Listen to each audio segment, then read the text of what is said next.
Hello बच्चों, तो finally कक्षा 9 में विषय हिंदी 6 मार्च का असली क्वेश्चन पेपर लेकर आ चुके हैं। तो बच्चों आपको बिल्कुल भी टेंशन नहीं लेना है, क्योंकि आपको असली क्वेश्चन पेपर का पूरा सॉल्यूशन इस वीडियो पर मिलने वाला है।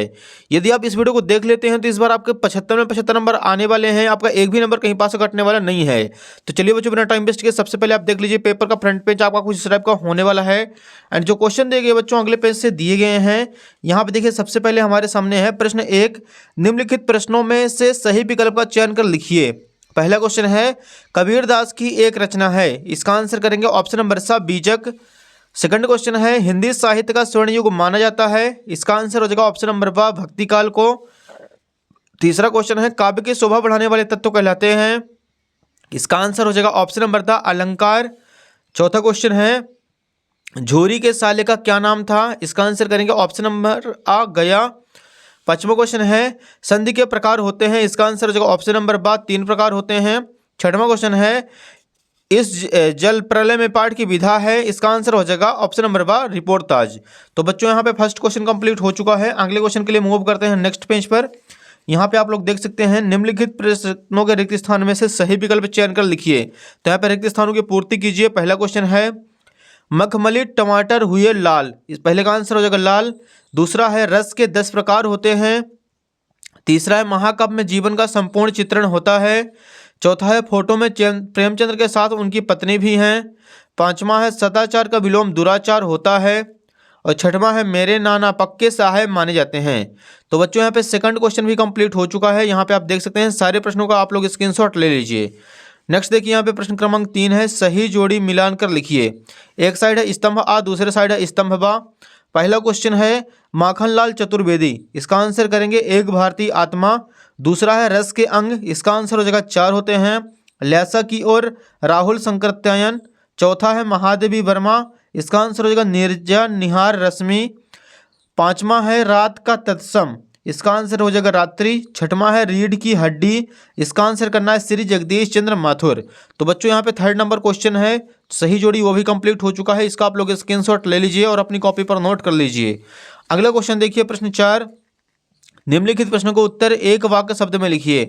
पहला क्वेश्चन है मानसरोवर से कवि का क्या आशय है, तो इसका आंसर हो जाएगा मन रूपी पवित्र सरोवर जिसमें मनुष्य को स्वच्छ विचार रूपी जल भरा हुआ है मानसरोवर कहलाता है।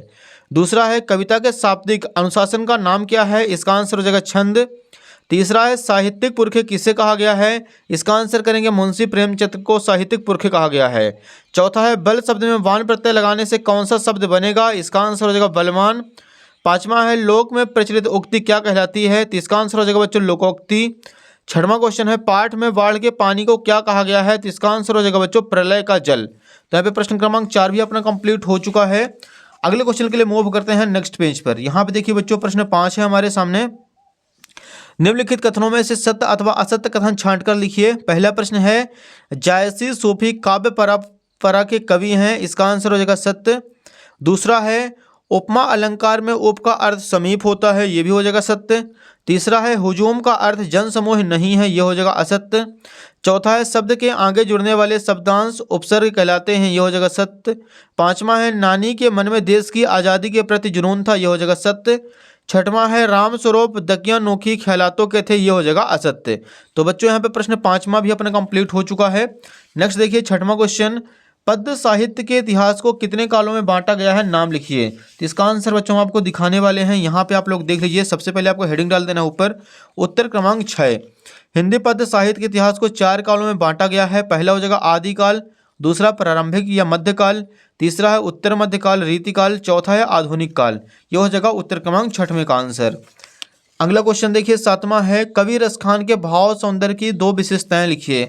तो यहाँ पे लिखेंगे पहली विशेषता रसखान के लेखन में आडंबर नहीं था, रसखान की भाषा सरल सुबोध और आसानी से समझने वाली थी। यह हो जाएगा 7वें का आंसर। क्वेश्चन नंबर 8 कवित्री को घर जाने की चाह से क्या तात्पर्य है, तो इसका आंसर लिखेंगे बच्चों कवित्री का घर जाने की चाह से तात्पर्य प्रभु से मिलाप, इस भव सागर से मुक्त होकर अपने प्रभु की शरण में जाना है। कवित्री परमात्मा की शरण को ही अपना वास्तविक घर मानती है। वे कहती है कि उनकी सारी उम्र बीत गई, उन्होंने प्रभु से मिलने का कोई प्रयास नहीं किया, उम्र बढ़ती जा रही है, वह मृत्यु नजदीक आ रही है। ये हो जाएगा बच्चों उत्तर क्रमांक 8 का आंसर। इसका भी आप लोग स्क्रीनशॉट ले लीजिए।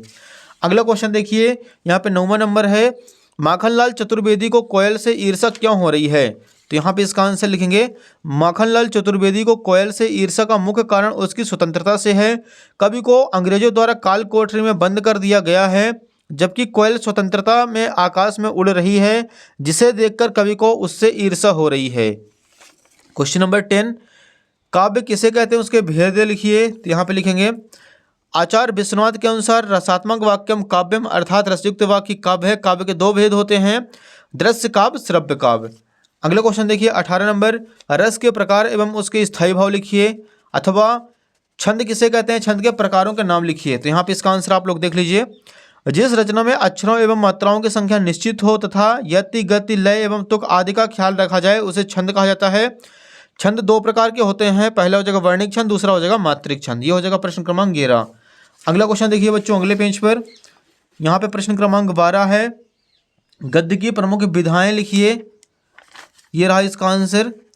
गद्य की प्रमुख विधाएं निम्न है, निबंध, कहानी, उपन्यास, नाटक, आलोचना, रेखाचित्र, संस्मरण, जीवनी, आत्मकथा आदि। अगला प्रश्न 13, प्रेमचंद के साहित्य की कोई दो विशेषताएं लिखिए। तो ये लीजिए बच्चों इसका आंसर 13 नंबर का, प्रेमचंद की रचनाओं में जनसाधारण की भावनाओं, परिस्थितियों और समस्याओं का मार्मिक चित्रण है। दूसरा हो जाएगा प्रेमचंद की रचनाओं में सरल भाषा का प्रयोग किया गया है। यह हो जाएगा प्रश्न क्रमांक 13। अगला प्रश्न देखिए बच्चों 14 नंबर है, कांजी हाउस में कैद पशुओं की हाजिरी क्यों ली जाती थी। ये लीजिए बच्चों इसका आंसर, कांजी हाउस में कैद सभी पशु कैदी ही थे, वहाँ की दीवारें भी कच्ची थी, यह देखने के लिए कि कैद पशुओं में से कोई भाग नहीं गया, इसकी जानकारी के लिए उनकी हाजिरी ली जाती थी। यह हो जाएगा प्यारे बच्चों उत्तर क्रमांक 14 का आंसर। नेक्स्ट देखिए प्रश्न 15, महादेवी वर्मा उर्दू फारसी क्यों नहीं सीख पाई। ये लीजिए बच्चों इसका आंसर, महादेवी वर्मा उर्दू फारसी नहीं सीख पाई क्योंकि उन्हें इन भाषाओं में रुचि नहीं थी। इसके अलावा उनके घर में उर्दू फारसी भाषाओं का कोई माहौल नहीं था।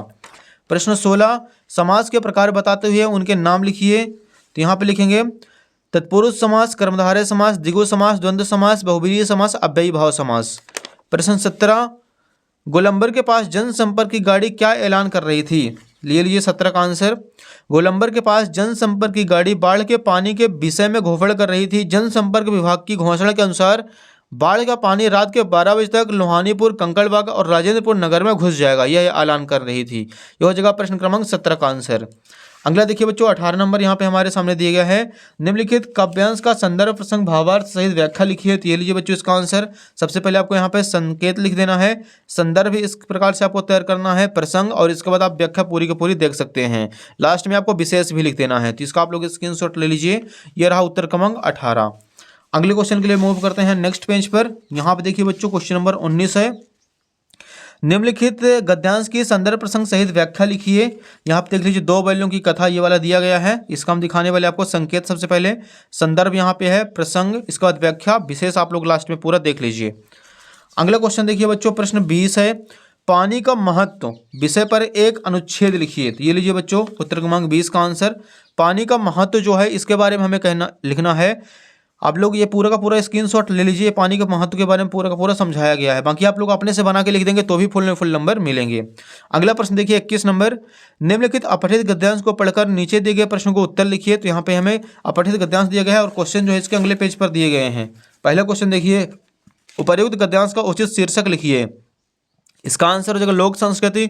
लोकगीत किसका दर्पण होता है। तो ये लीजिए बच्चों इसका आंसर यहाँ पे करेंगे, लोकगीत लोक जीवन का दर्पण होता है।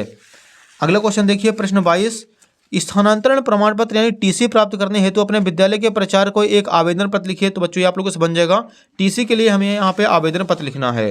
नेक्स्ट देखिए लास्ट क्वेश्चन, क्वेश्चन नंबर 23 है, निम्नलिखित विषयों में से किसी एक विषय पर रूपरेखा सहित सारगार्भित निबंध लिखिए। तो यहाँ पे हमें निबंध लिखना बच्चों, पहला पॉइंट देखिए विद्यार्थी जीवन में अनुशासन, दूसरा है पुस्तकालय, तीसरा है पर्यावरण प्रदूषण, चौथा है जीवन में खेलों का महत्व और पांचवा है मेरी पुस्तक। तो बच्चों उम्मीद है कि पूरा का पूरा आपको क्वेश्चन पेपर समझ में आ गया होगा। वीडियो पसंद है वीडियो को लाइक कीजिए, चैनल को सब्सक्राइब कर लीजिए, क्योंकि बच्चों आपको बाकी सारे विषय के असली जो क्वेश्चन पेपर हैं इसी यूट्यूब चैनल पर मिलने वाले हैं। धन्यवाद।